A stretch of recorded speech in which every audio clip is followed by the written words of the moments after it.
welcome to the show. Thanks, Paul. Great to be here. Good to be here. So, Robert, tell us a little bit about yourself. What's a typical day look like for you? Oh, well, that's a broad question. So I am a father to three kids, one of which is grown out of the house and married.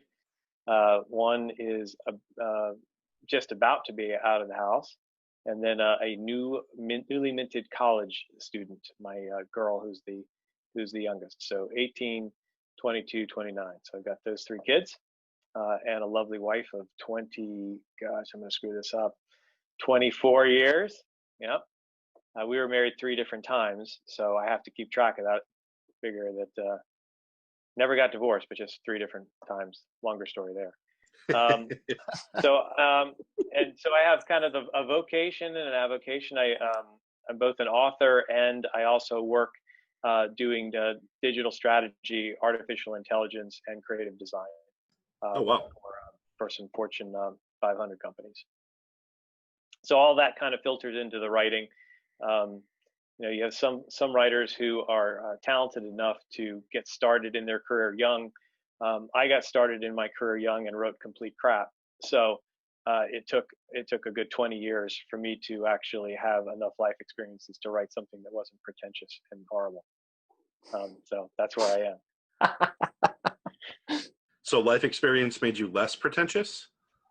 It has made me less pretentious. One of my kids is a special needs kid, and there's nothing like a special needs child to knock the pretentiousness out of you repeatedly for multiple years. So it helped. It definitely helped in that regard. So Nick, same question. So I am I'm a full-time narrator. Narrate audiobooks every day. When I'm not narrating, I'm prepping the next project. I am married for 7 years, going on 8 here. I have 2 young daughters, 1 and 3, and they keep me busy as well as recording. So, and his kids are adorable. I'm going to steal them. He has met them. Yes. Told me to check to make sure that we had everybody when we left their house. Yeah. Right. We're going to try to do this then, and too much pressure. That's right. So. Right. Our joint bosses vetoed that scenario. Yep. Independent of each other, they both filed vetoes. And I get it. Nick has learned many years before me. After only 7 years, he follows the veto card. I would have argued it at 7 years. Definitely smarter than me. So Nick, you say you record all the time, basically. Are you a morning, evening, afternoon recorder? I try to keep it from about 8 to 5 every day. Just to, kind of keep regular banker's hours, so that I'm home in the evenings with my kids. To start out, I wasn't that fortunate. I had to sling coffee at a coffee shop to pay the bills until I was able to finally make the plunge and do this full time. So, yep, go to the studio at 8 in the morning and head home at 5 at night. And it's busy enough right now that I sometimes find myself having to do some prep work in the evenings or the weekends, but I try really hard to avoid that. I gotcha. So you do your prep work too try to do this prep work in the same window when you can? Yeah. Yep. Okay. So to give the voice a bit of a break, I try to sort of alternate, 1 week I'll record, the next week I'm just prepping, and then, kind of back and forth like that. Okay. So, 8 to 5, how many finished hours do you get on average? It depends. Used to be a lot better before having kids, but they have a way of making you rather exhausted all the time. So my productivity has dropped quite a bit. But generally, I will get anywhere between 2 and 3 hours recorded in the can each day. So nice. That's super consistent with almost every narrator that we've talked to so far. 2, maybe 3, Yeah. Because I don't know, I haven't tried it, but I couldn't even imagine just talking for that long.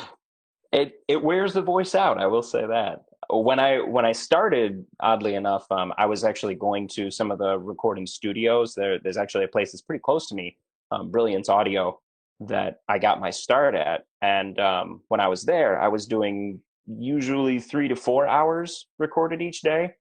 On a really, really rocking day, we would cross that 300-minute mark, but that was very rare. So yeah, I looked on Audible, and Nick, you have over 350 books available there, going all the way back to 2008. I Yep. mean, what did you do before audiobooks? Anything? A whole lot of random stuff. Robert and I were just actually talking about this this morning, I think. I started off working in a gas station when I was in high school and college. Was a bartender for a while. Took a year off from college and taught in Honduras, 4th grade. So a bunch of random stuff. Get Barnes and Noble. And Barnes and Noble, can't forget that. I slung coffee at Barnes and Noble. And you slew a heart at Barnes and Noble. I did meet my wife there. Yes, I did. Thank you. If you hadn't mentioned her, you would have gotten in trouble. I'm here to help. I mentioned her at the beginning. That way we got the base down right there. That's 3 or 4 more mentions and we'll be good. Right. Robert, you almost got the first spit take out of me on that one. Mid-sip when you did that. I didn't know that was a goal. So now, what am I shooting for? Just on the camera. Beer on the camera is what. Awesome. All right, I'm going for it. All right, well, Nick, but why audiobooks? How does that just happen? So that one I'm going to totally chalk up to listening to my mother and the guilt tripping of my grandmother. Go with that. I was working in a bar in downtown Grand Rapids and hated it. I was a theater major in college for a long time, did it in high school as well. So, I mean, I'd had some acting experience, but basically decided I didn't want to live in a box outside of a theater. So changed my major, done with acting, move on. We'll get a real job. Working in a bar, hated it. My mom said, hey, there's this company that's in the town next to us that records audiobooks, and she loves audiobooks. My grandparents love audiobooks. And so, they said, you should do this. And I was like, okay, Mom, sure, we'll do it. Let's get your laptop and you can pick out some of your dragon books and stuff like that have crazy characters, and we'll put together a demo, just to placate her, because they were a little disappointed I didn't continue with theater and stuff like that. But I was like, So we tried it and sent the demo in, and I thought that was going to be the end of it. But they actually called me in to audition for a book. And that was, like you said, back in 2008. They liked my audition and had me come in and narrate it and said, okay, probably not going to hear from us for a couple of years, if ever. That's just the way of the business. Couple months later, I actually got called again and said, hey, we got another book we want you to audition for. And so auditioned for it, and they said, you got it. Kind of just kept rolling like that. I quit my job at that point, which was kind of scary because for 2 months it was just like, wow, I guess I'm out of luck. But it started picking up. And then about 5 years ago, I was able to quit my full-time job at the cafe, which was scary because there go your health benefits and all of that stuff to be self-employed. And now it's just been rocking ever since. So your first ever gig was in a professional studio. It was. That feels rare. I don't know if I know of anybody. Like I'm That's like awesome. I was like a child actor at 27. Only one Grandma Podehl and Mom Podehl. That's why. Very true. Very true. If she had more kids, then there'd be more of this happening. So a word to your listeners: listen to your mother. Always. Do it like my mom. You need to listen to your mother. Yeah, there you go. That's Mom. That is my mom. I know funny. what I'm talking about. So Robert, tell us a little bit about the process of getting your audiobook made and published and working with that guy and That guy right there. Yeah, 5 minutes or less. Just kidding. Sure. What's interesting is that I inexplicably, in order to do an audiobook, you must first do a print book, which seems a little odd to me. But so I always knew that I wanted to do audiobooks because I really enjoyed them myself. Being able to, even when I was a kid, I was able to, back in the day, I'm dating myself now, as if you got the radio just right at the end, you could pick up like NBC or PBS, and I would listen to the theatrical versions of Lord of the Rings being acted out when I was supposed to be asleep. And I thought that was the absolute best way to go to bed, was to have someone reading you stories. Because ever since we sat around firesides, in the middle of nowhere, we told each other stories before we could write them down. So I knew I wanted to do that, and so I started looking at how that actually happened, and that's where I found ACX, and I said, okay, I'm going to do this audiobook. And then there was a series of barriers, like at least a dozen of them, to try to figure out how to get through. Which is why, like, if I go to writers' conferences or cons or something like that, more than anything else, I like to be able to talk about that because it's really daunting the first time you do that. The second time you do it, and even the third time, I think I finally figured it out with my fourth book, and I've gotten the things in the right order because there's a lot of different problems along the way. But so got this first book through the whole writing, editing, printed process, and it's sitting out there on in print and in Kindle, formatted horribly in Kindle because I didn't know what I was doing about that either, because that's a whole nother thing. And this was after actually having shopped it to a number of publishers, and as I mentioned, there was a couple of them one of them I met at a con, and then another one who just approached me after I had done some submissions, and they were both, as I mentioned, kind of this predatorial, I thought, kind of contractual way of approaching a young author, not a young in age because I'm old, but a young author in terms of not many books out there. So once those things were all out in the public, it was a matter of trying to find what I thought would be the right voice for it. And I knew that there was a couple of things. My books, I don't know, Paul, if you've read any of them, or just going back to what Charla had said, but my books have a lot of dialogue back and forth. And there was a television show that I really enjoyed growing up called Moonlighting, with Sybil Shepherd and Bruce Willis.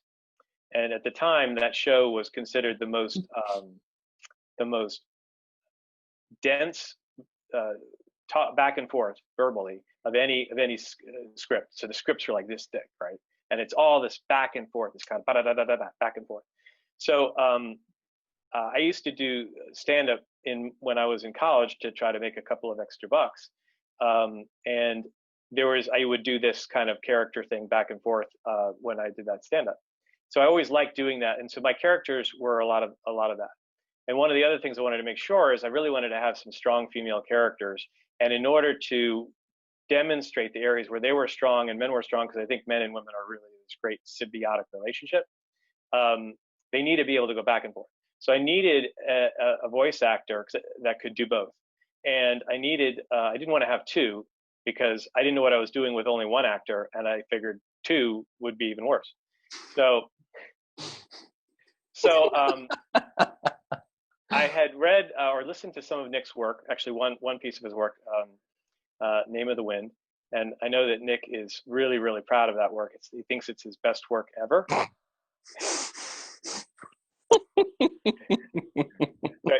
hates it. But I think he did a great job on it. So anyway, I really loved that work. I loved the way that the characters sounded and the way they interacted. And there wasn't a whole lot of male female, but there was a little bit. So I'd written to him. I just wrote to him blindly, and I said, hey, would you be interested in doing this kind of a book? It's got a lot of male female banter back and forth, and the female is going to have a Scottish brogue, and the male is going to be kind of an American accent. And he said, yeah, great, I could do that, no problem. Shot me back a couple of lines back and forth, and I was like, perfect. And then that we just went from there, and then over the years have developed, I think, a really good friendship, which is, I find, more important than even the work together. Amen to that. That's really cool. I like that. Amazing. I love that you're like, oh, here's the two accents. And he's like, all right, I got it. Like, no qualms about it. All right, we're good. Is that all you got? So Nick, Charlotte wanted to know, how do you decide what a character will sound like, similar to kind of what we were just talking about? So a lot of it depends on conversations with the author, or I guess a lack thereof. I have done a range of things, from authors not really wanting to have anything to do with the process. They've written the book, they're done.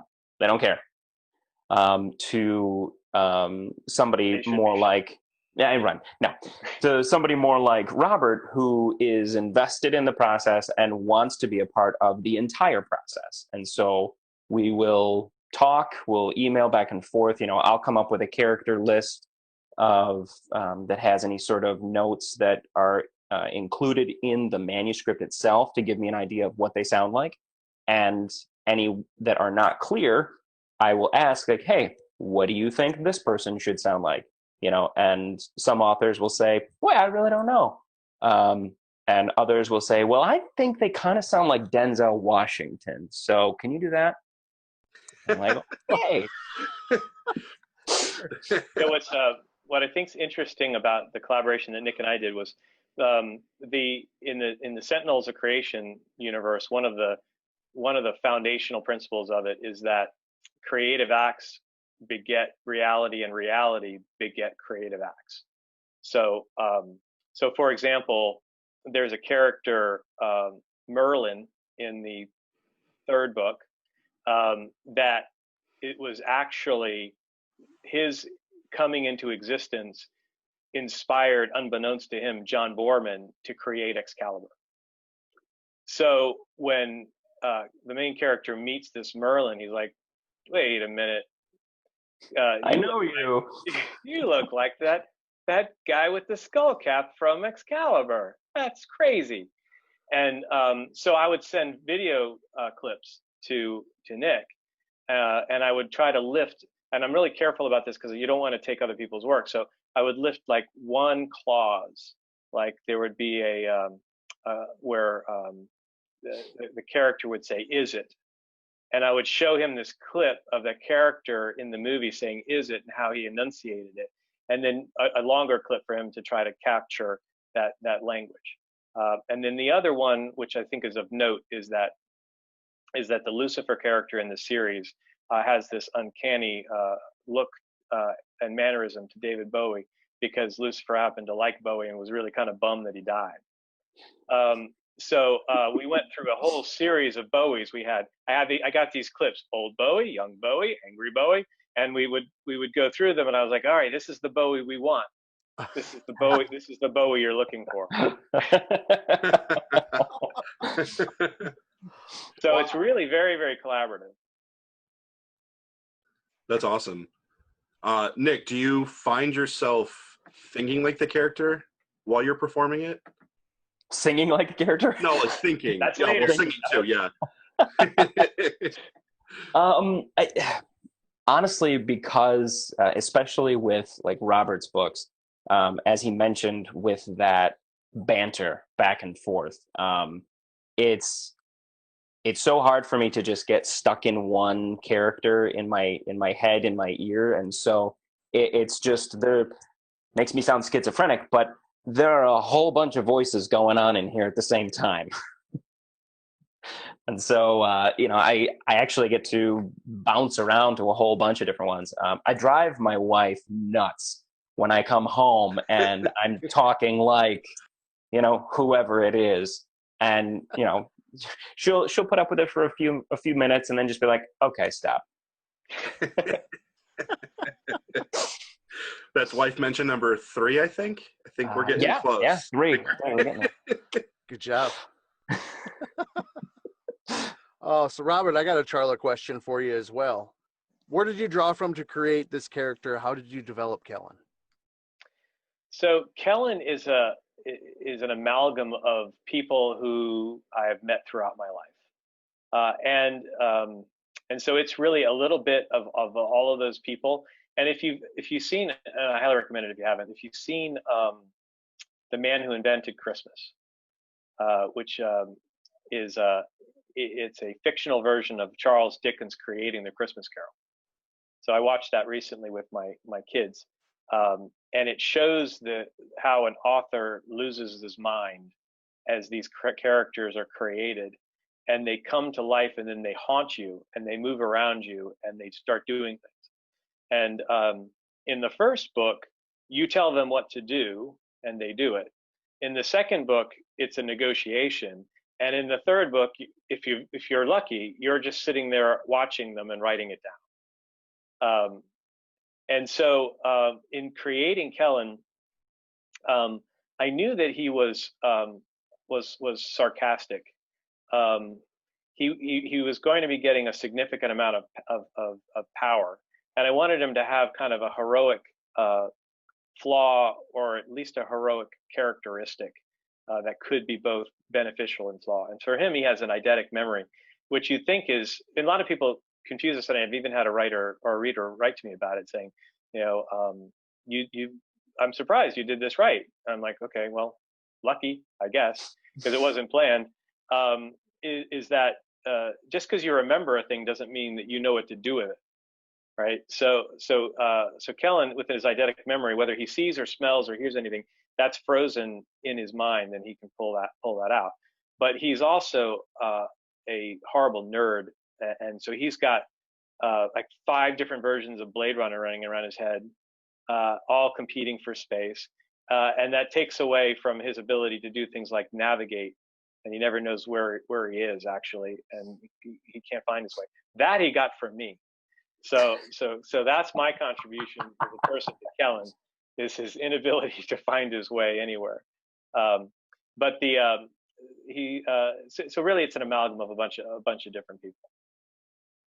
And that's part of why I think that when I said that some of the early writing in my 20s wasn't particularly great, was because you don't really know what people are at that age, and either you're amazingly talented and you can create out of whole cloth a character that people want to be around and be with, and that's one of the things people seem to like. They seem to like Kellen, and they seem to want him to succeed, and they seem to kind of just chuckle when he gets himself into trouble. But that I think you can only get either by an amazing gift that you start off with, or by encountering all of those people and taking those snippets and putting them together and creating a person. Wow, great answer. Cool. I win. That was amazing. So she had a follow-up question to that. Is Kellen always going to be on the side of good, or will we see him stick his proverbial toe into the darkness a bit more? So the 4th book, which just came out, and Nick is going to have it done next week, right, Nick? Yeah, next week. Right. Wink, wink. So in fact, I think he starts working on prepping it around the week of the 19th or something like that. Mm-hmm. And so it may or may not be out in December. If not, then early January. So the title of that book is called "A Burden of Chaos." If you go back to Charla with this answer, I don't want to spoil anything. I will say that there has been clues with Kellen's interaction with the aspects of fate. And in my book, the primacy of powers are represented by colors. Green is a power of order. Red is the power of chaos. Those two combine. And then there's an overarching energy that's a universal energy from the multiverse that also is impactful, and that's amber. So those colors. So so at one point, Kellen interacts with the Fates and sees his life thread, and there's some hints about what life has in store for him by the color of those threads. And I won't say exactly what that is here. I will just say that his response that ended a chapter, I believe, was, "Oh shit." So. Oh, well, I know she's looking forward to that one. So She's got just a few weeks to go. Hopefully, awesome. it was 4 or 6 weeks, something like that. So, Nick, what's your favorite genre to narrate? Ooh, I would say it's probably got to be either young adult or fantasy. Young adult, because I find that so many of the stories in that genre are well written because they can't fall back um, on those staples of sex and violence that so many books just, they just get churned out. It's the same thing. There's just a lot of sex and violence, and so it sells. Whereas young adult stuff, you can't do that as much. And so you really have to just have a good story with good characters, and that's what makes them good. And so I think that so many of my favorite books that I've narrated have been young adult stories. I will say fantasy because I am a giant nerd and I love Tolkien. And as far from a performance standpoint, I love all of the freedom of characters that it gives me. It's challenging, but it's also so much fun. I think that in one book series that I had in one book, I had over 250 different characters. And so to try to give that many characters voices, I got to have some fun.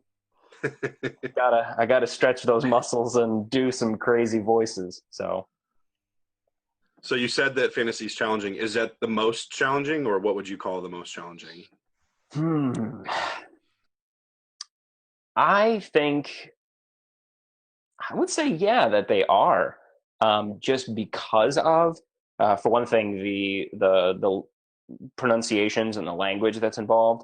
Oftentimes, authors will write things that look cool and have no idea how to say it. I can't tell you how many times I've had those conversations with authors of, okay, I got my list of 300 words that I need help with pronouncing, and how do you say this one? I don't know. I can tell you how I spell it. I don't know how you say it. Yep. I've had that conversation with my wife. She's like, I don't think that's pronounced that way. I'm like, I don't care. That's Nick's job. Because when the Scottish character Shannon gets pissed off, she slips into Gaelic, and so I just rip out this whole Gaelic, and I try to do my best phonetically with when I do alpha reads, and I butcher it, and then I give it to Nick, and he always asks me the same thing. I don't know. Eventually, he'll stop. How do you pronounce this? I don't know. I just keep asking because I figure one of these days you're gonna surprise me, and you'll have the answer for me. Maybe. Hope springs eternal. Right? I put him in italics. That's my contribution. There you go. It's like a yield sign. Look out.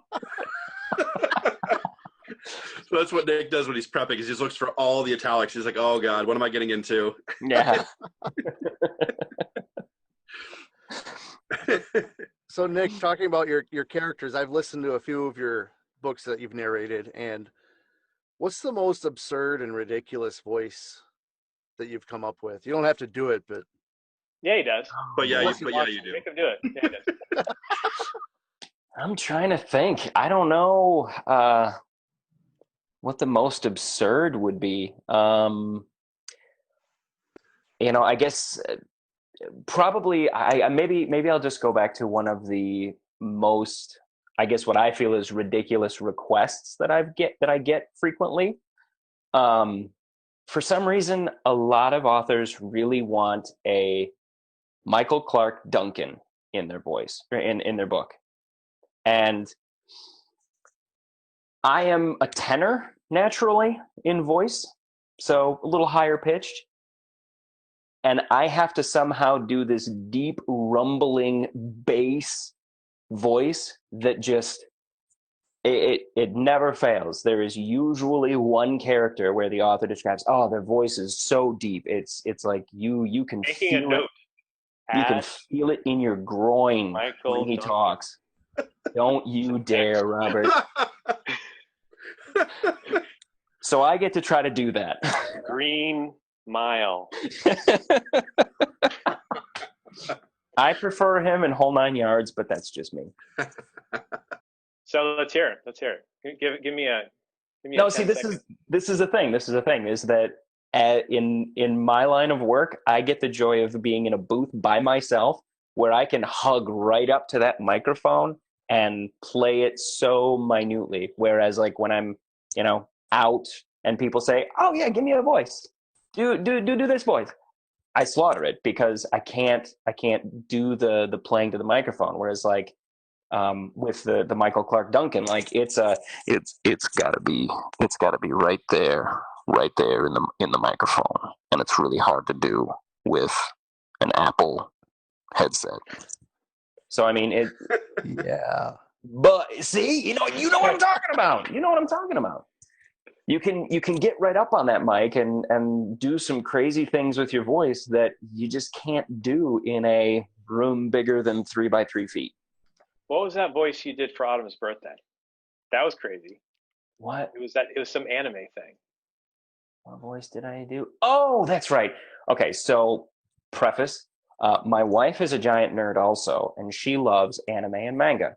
And one of the ones that she introduced me to is Inuyasha. And there is a character in there called Myoga the Flea. And so I did the voice of Myoga the Flea for her for Robert's birthday message. Yep. My daughter loves anime, and this was 4 years ago, so she wasn't nearly as jaded as she is now. So this was delightful for her because I just started playing. She's like, "Oh my god!" It's great. It was awesome. I of course had no idea who it was. No. Did you even bother Googling it? I did afterwards. Okay, good. Because I can only remain so ignorant for so long. Right. So Nick, another question for you. What was it about Robert's series that made you say, yeah, I'm going to do that one? So I'm sure you don't accept every book unless you do. Well, I am finally getting to the point now where I can be a little bit more judicious in what I choose. At the point when I first was introduced to Robert, I was still at the point of I'll do anything. Give me anything. Yes, I'll take books. Even that crap Robert wrote. Even that garbage that Ross guy wrote. No, that one was a happy accident because I didn't know anything about him. I didn't know anything about his writing. He was a very involved author, which can be a headache, but in this case, it actually, I think, helped to make a much more collaborative and creative final product. But I'm going to say that I just got lucky because I really enjoyed the books, even from the first one. The thing that I love most about Robert's books and that I constantly go back to when people ask me, like, what are your favorite series that you've done? Is his interplay between characters. It's just so natural and entertaining. Like I'm sure you've probably got some friends where like when this group gets together, there's never a quiet moment and they pick up right where they left off, even when it's been years apart. And every time I do another one of Robert's books, that's kind of how I feel, is that I'm back in the room with this group of friends and we just pick up right where we left off. And there's almost like the last year of absence didn't happen. And so I think that I was incredibly fortunate to to have him seek me out to find this to narrate this series. Thanks, brother. Wow. I feel the That's- same way. No, I'm serious. I mean, I couldn't. I don't think there's another voice actor that I'm familiar with that could do my books the justice they need. And what I think is interesting about that collaboration is that my writing is I think better for it because starting with the third book, the dialogue I would hear Nick in my head because he's got like a small cabin there, just a small one, and I would write and I would hear him enunciate these characters, and so when he speaks Shannon to Kellen, she loves him desperately. She loves Kellen desperately, but he pisses her off because he's just like scattered. Kellen Thorne. That's what he does. So the way he hits that, and so now I write it and I know what she's going to say when she's pissed because I've heard him be pissed at him. So it's really, I mean, and that's why I said, when I said those authors should be shot, it would make more room for time for him to do my books. But seriously, it's just a shame that there's not more of that artistic collaboration because I think it's you're handing a baby that's dumb. I don't mean dumb stupid. Dumb cannot speak to someone, and they're giving voice to the voiceless, which is actually in the dedication for my last book. Is I mentioned a number of people that are really important to me, Nick being one of them. And the comment for Nick is, thank you for giving voice to the voiceless, because my characters would be dumb without him. They would be unable to speak and unable to actually enunciate some of the emotions that I'm trying to write in there. And it's great for people that can read that and they picture it all in their head. And I think that's wonderful for folks who like the print. But for those people who like the audiobook, it's not a narrator, and that's why I've actually changed when I used to say "read for you" by by Nick Podehl, and I've changed that in the last two books because it's a performance, and so I make sure it's a small change, but it's important to me. And it's performed for you because he's performing. He's inhabiting these characters that I've created and giving them voice. And it's a tremendous gift that he has. And I think that that's also something that has helped serve as a bonding agent for our non-professional friendship, because it's really an intimate relationship, intimate in a platonic way. Right. Of course, We're married, to women, not to each other, which we right.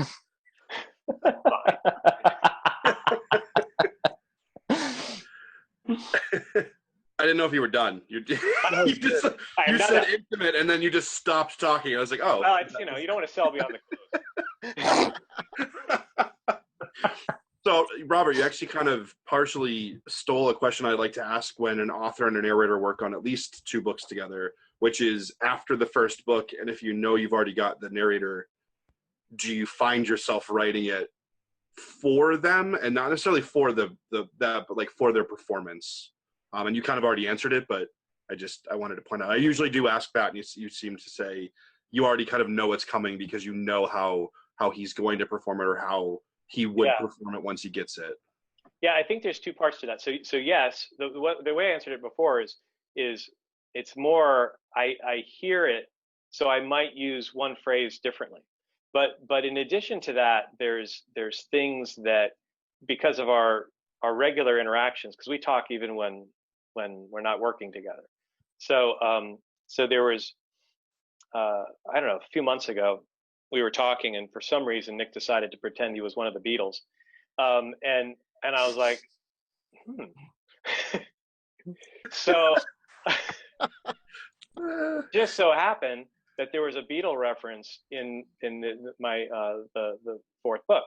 So I went and rewrote that whole scene because of knowing that Nick liked one of those Beatles, and I was going to have him act out that voice.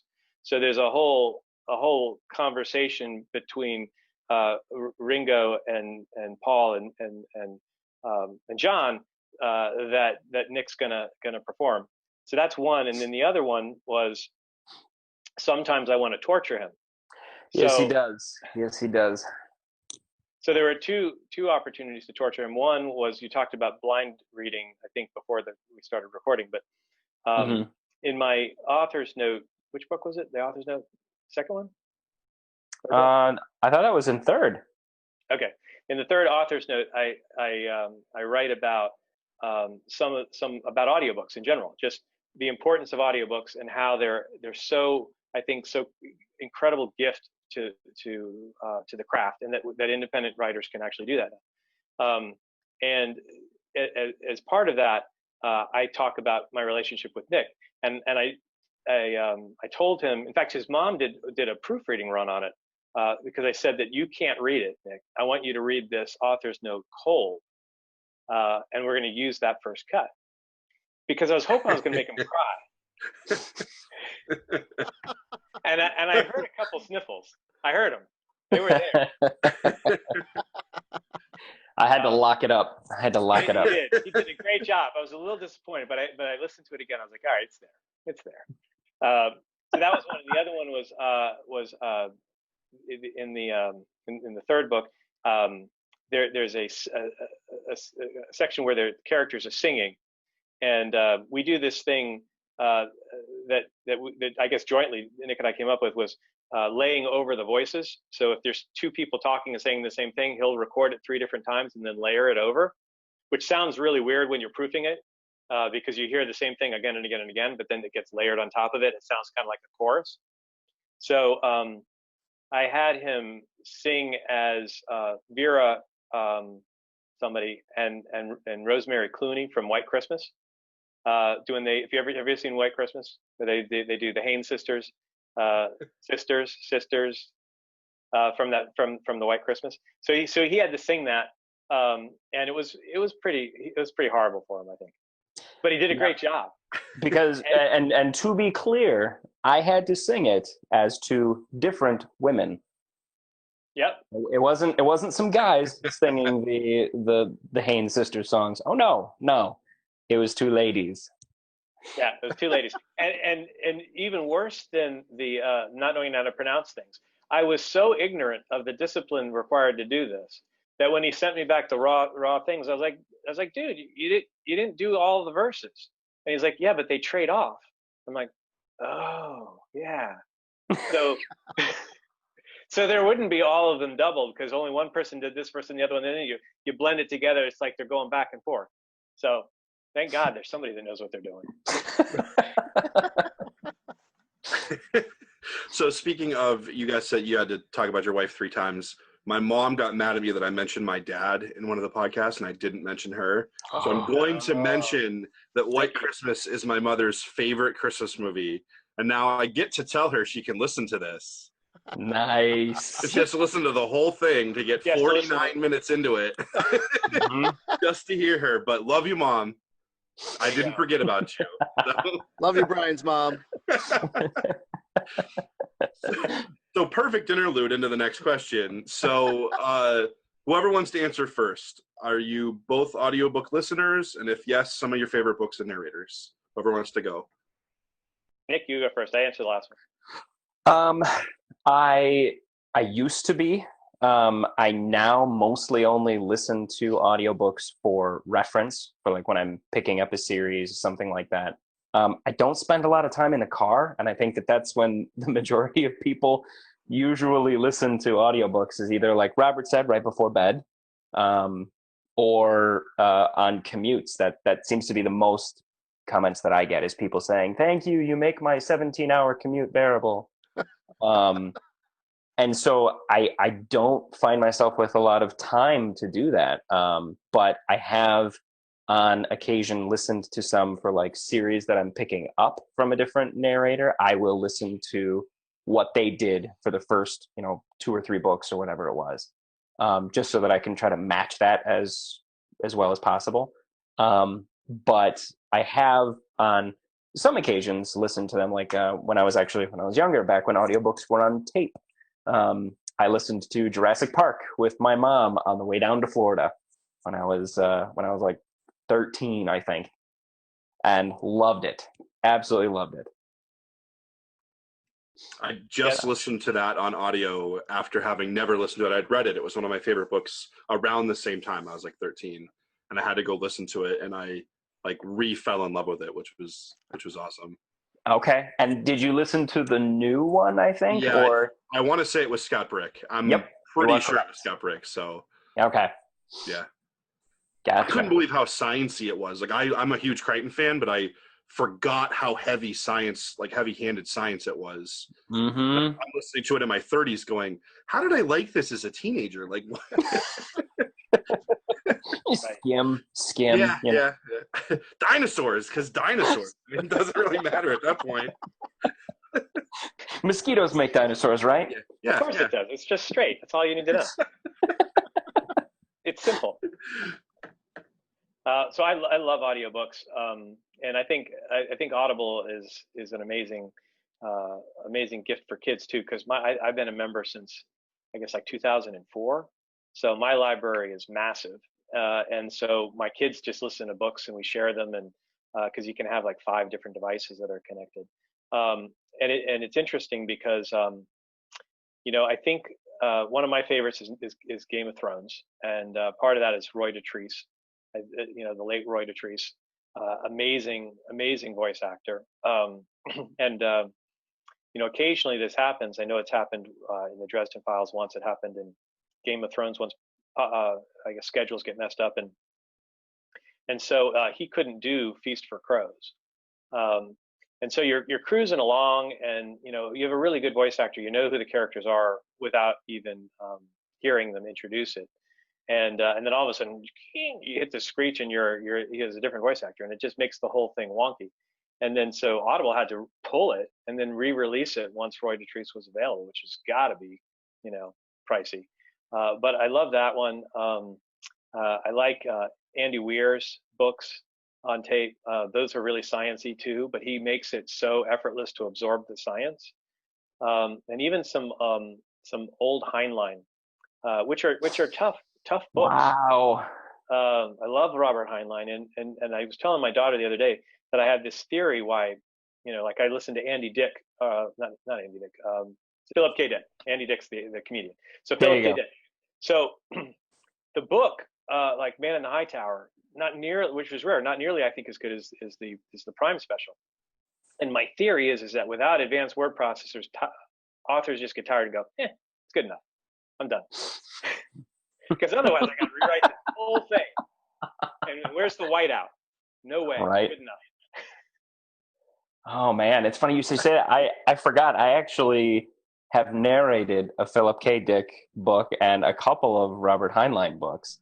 It's funny when he said both of those names, I was looking through your massive backlog of books and I saw both of those, and I was impressed and surprised, but impressed. I was like, whoa, that's awesome. And then he said both of them tonight. That's awesome. I look at this. How pathetic am I? Which one of those did you do? Oh man, I don't remember. I don't remember the names. Bert Heinlein was Farmer in the Sky. Oh yeah. Okay. And give me 1 second. The Cosmic Puppets. Mm-hmm. Our Friends from Frolics 8. Yep. And The Penultimate Truth. Oh, there's there's a couple other ones too. Yeah. Yeah, Nick and the Glimung? Glimmerung, I think, or Glimmelung. I forgot. The Broken Bubble is the other one. Yep. And some of those great science fiction or great classic science fiction, you're included in that too. But right. Yeah, I think that gets back to one of your first questions, Paul, about where did some of these ideas come from, and why. Speaking for myself, early writing wasn't nearly as good. Is that as you go through life, you just pick up these tiny little snippets, and you somehow you combine them. If that's what you do, you combine them into something. So I read Number of the Beast when I was probably 13, and unbeknownst to me, as I was writing Sentinels, there's a tiny fragment of Number of the Beast in the Sentinels, in that the and I had a reader actually point this out to me. I was like, oh my God, well, I guess that's where it came from. The main character, Lazarus Long, meets the characters from the Wizard, Wonderful World, the Wizard of Oz. He meets them because the number of the beast, 666, stood for the number of universes in the multiverse, 6 to the 6 to the 6th power. That's how many there were. And each of them was a different reality. And in one of those realities, the Wizard of Oz was real. So that was, somewhere lodged in there and popped out somewhere in one of the books. And I feel like to touch back on another thing, when you had said, you had asked the question about where does Robert get his influences for Kellen? And Robert, I'm going to say that a lot of those literary and pop culture references, that's all you, baby. I don't know. He's much better looking, and his I don't know. I didn't say looks. I said pop culture and literary references. Okay. All right. As long as we're keeping it real. Oh yeah. Oh, and my wife is absolutely better looking than Shannon, even though Shannon is gorgeous. Right, honey? Wow. That was good. Just in case she watches this, which the odds are 0.001. Hey, my wife doesn't even watch it, so. Audiobooks? Nah. So, nah. She'll listen my to wife them, but doesn't she listen to audiobooks either. She doesn't want to talk about them. She's like, I just want to listen. Leave me alone. See, at least your wife will listen to audiobooks. Mine is a purist. She won't even do the ebooks. She needs to have the paper in her hands. Yep. We have a whole library full of books, and people ask her, like, what's your favorite book that your husband's narrated? She's like, I don't know. I don't listen to him. Don't know, don't care. I get to listen to him talk all day. I don't need to listen to him in my headphones. He brings them home with them. I don't want to talk about it anymore. Oh, he does have beer. I want a beer. You know what I want to see? I want to see someone go complete fangirl or fanboy over you and watch Aaron's reaction to it. Because I want to be there. Because I bet you I get like a massive eye roll if she sees me looking. I'll be like, I bet that's all. That actually happened to me once. I had somebody that was at a festival that I went to that like asked Aaron. She totally went fangirl and was like, how do you stand living with him with all those voices? And she very graciously, because my wife is a very patient, very gracious woman, she said, I manage. Subtext. I love it. She supports what I do 100%, but she doesn't follow the literature. So what's your mother's favorite book that you've done? Ooh, now there's a good question. She really enjoyed Robert's books. She is not an urban fantasy fan normally, but she really enjoyed Robert's books. Probably one of the ones that she enjoyed the most is probably The Name of the Wind, the Patrick Rothfuss books, which I do need to clarify from your point earlier, Robert. It's not that I didn't enjoy those books, because I did. They're very, very, very good books. I did not like my performance of them. Oh, yeah. I thought that I made that clear, that you didn't like your performance. Okay. I thought his performance was great. But it's like whenever you look back on your own artwork, whatever it is, like when I look back on earlier books that I wrote, now, empirically, they're horrible. So, I think that they're just measuring. But I think that that Nick's work in Name of the Wind was obviously tremendous, because I wouldn't have sought him out. But I can understand as an artist, when you look at that and you see how you've grown, it's a lot easier for you to critique yourself, because you've seen that area of growth. But yeah, I'm glad you made that clarification, because the writing is absolutely amazing in that. Mm-hmm. And I always like to end with this. Is there anything that we didn't talk about or ask that you wish that we would have? I have a separate. I'll get back to that, but there's one thing I want to mention to you, Paul, just because I think it's important. I really appreciate and I wrote you this in the email, but I'm going to say it now so that you don't think that it's complete BS. I really appreciate what it is that you're doing with this work, because there's a lot of barriers that folks put up to independent writers and actors, and getting your work out to people where if it fails because a lot of people don't like it, then those readers can't be wrong. That means it sucks.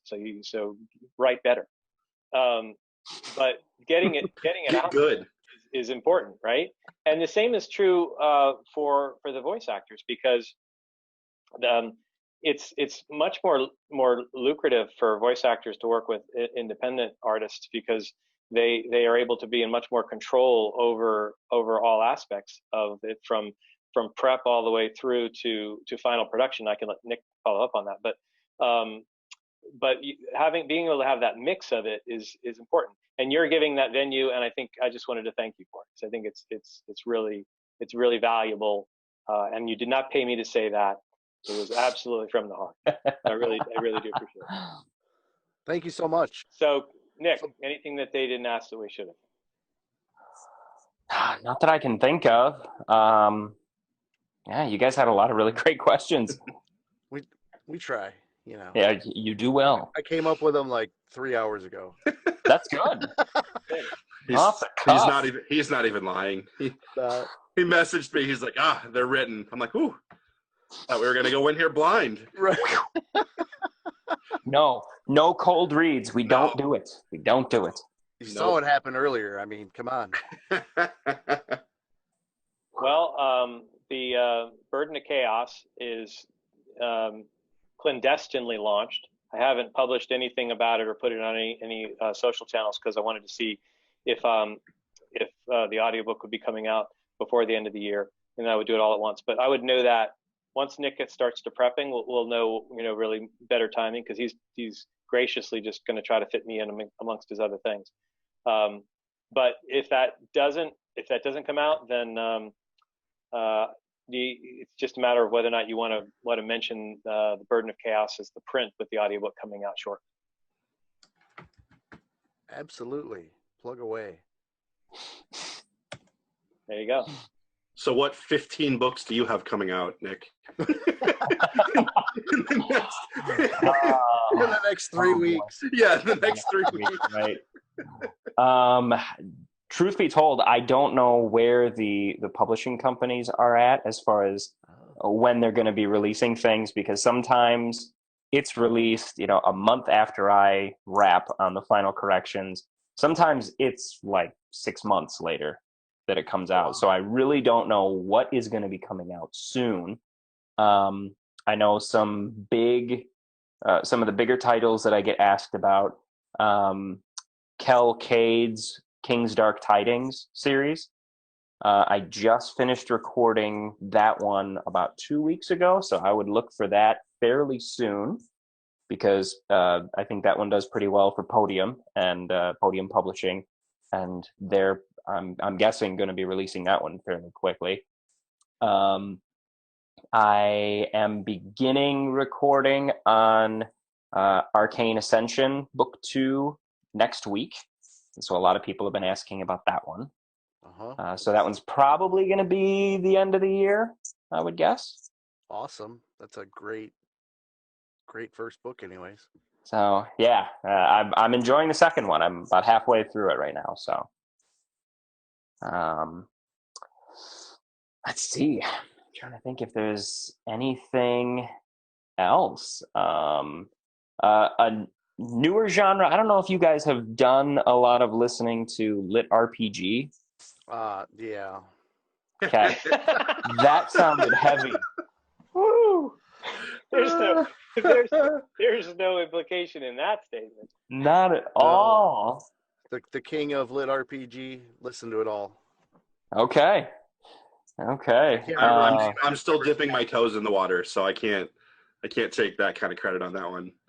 Gotcha. Okay. Well, Brian, when it's good, it's Oh, damn good. But when it's you're bad, it's so bad. yeah, I keep needing to go look at your site to see what whoever reviewed the one that I read 3 of the 4 of thought, because I really liked it, but I don't have a ton of experience, so I don't know how good or bad it is. I won't mention the name or anything, but I was just curious. I also was looking through, before Nick finishes his promo, I went to figure out what I'd listened to that Nick did, and it was one of my favorite techno thrillers last year or the year before, which was The Florentine Deception ooh, by yeah. Terry Knackenberg. And I was very kind to you, and I didn't even realize it. I wrote the narration was done by Nick Podehl, and holy crap, does he kill it? Nice. There's a lot more, but that's how I opened that was my second paragraph in it. It was so. I also commented on how good you did female voices, because it's not easy to do well as a male and not have it be distracting. So I was Right. but I was curious. I was like, I know I've listened to at least 1 or 2, and I went through my blog to figure out what I'd listened to, and that one jumped out at me. That was a good one. I wish he would write some more books. Yeah, and he's a smart dude too. I had him. He wrote a testimony for my site for me too. I think that there are a number of lit RPG books coming out soon. Rogue Dungeon is one that just came out a little while ago, and that one I actually thought it was a refreshing take on the lit RPG genre. So I enjoyed that one. So, because it seems like a lot of the lit RPG books are kind of formulaic in that, person gets sucked into game, person has to level up, game becomes reality. Word vomit. Whereas this one with Elves Rogue, with big boobs. Are there elves with big boobs? sometimes there are. With this one with Rogue Dungeon, it kind of changed that, where it was somebody else from a different world, not ours, gets sucked into a game, and they are the monster, not the hero. And so it just kind of changed things up a little bit, which I thought was more unique.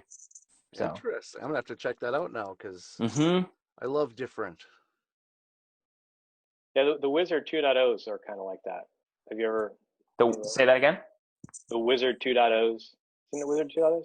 Yeah, I've listened to a handful of those. Yes, Luke Daniels narrated them. Yeah. And he's a good narrator. He's not bad. I think he's good. He hasn't said anything nice about Paul yet, so Oh, okay. All right. Well, that's about all we got. Thank you so much for taking time to be on the show.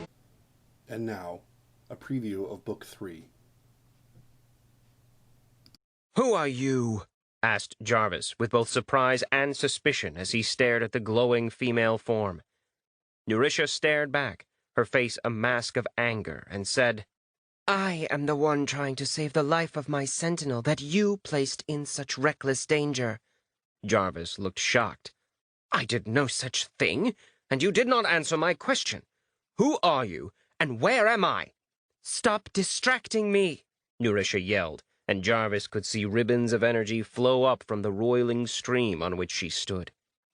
They wrapped about her, while tendrils shot out in all directions. Jarvis opened his mouth to object again, but saw her countenance darken further and decided the better of it. The artificially intelligent being once known as IBM's Watson took in his surroundings. He immediately decided that he was in a place that could not exist yet did exist. This conflict, he mused, would have caused a fatal fault to develop in his pre-aware self. Instead, Jarvis just gave a very human shrug and categorized the event as one of a long string of unresolvable conflicts since he began collaborating with Kellen Thorne some 3 months ago. Jarvis knelt down and ran his hands through grass growing along the riverbank. It felt soft to the touch, and he liked the sensation. Being an artificial construct that existed entirely within various cloud servers, Jarvis had never before experienced physical sensations outside those enabled through the biometric contacts Kellen sometimes wore. He plucked a blade of grass and held it close, staring at it intently. He held it gently between finger and thumb of both hands, then slowly split the blade down the middle. Jarvis sniffed at the two pieces, paused a moment, then placed one of them in his mouth. He grimaced and spat. "Don't do that!" came a voice from behind, causing Jarvis to whip around. His eyes widened in alarm at Nerisha, who had silently walked up behind him. "Do not spit on my home. How would you feel if I spat on yours? Well, what do you have to say for yourself?" "I am at a loss for words, madam. That is a new experience for me, as are all the direct sensations I am experiencing in this place. Please, forgive me." Nerisha cocked her head appraisingly. "You are the artificial being, the one that Kellen calls Jarvis." "I call myself Jarvis, as does Kellen. Yes, that is my name, so that is what he calls me." She frowned at him. "How are you here?"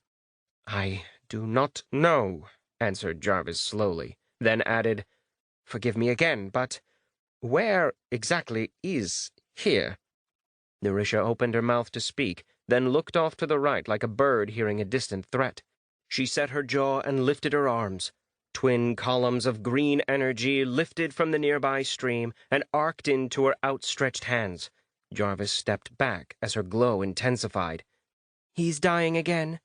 I thought I had him healing, but they just shot him a third time." She shook her head and then glared at Jarvis. "This is your fault. They just shot him in the head and—" Nerisha's form wavered, splintered, and coalesced again as she appeared to fight for control over herself and the energy around her. She lifted both hands and balled them into fists. The entire world around them dimmed and rumbled.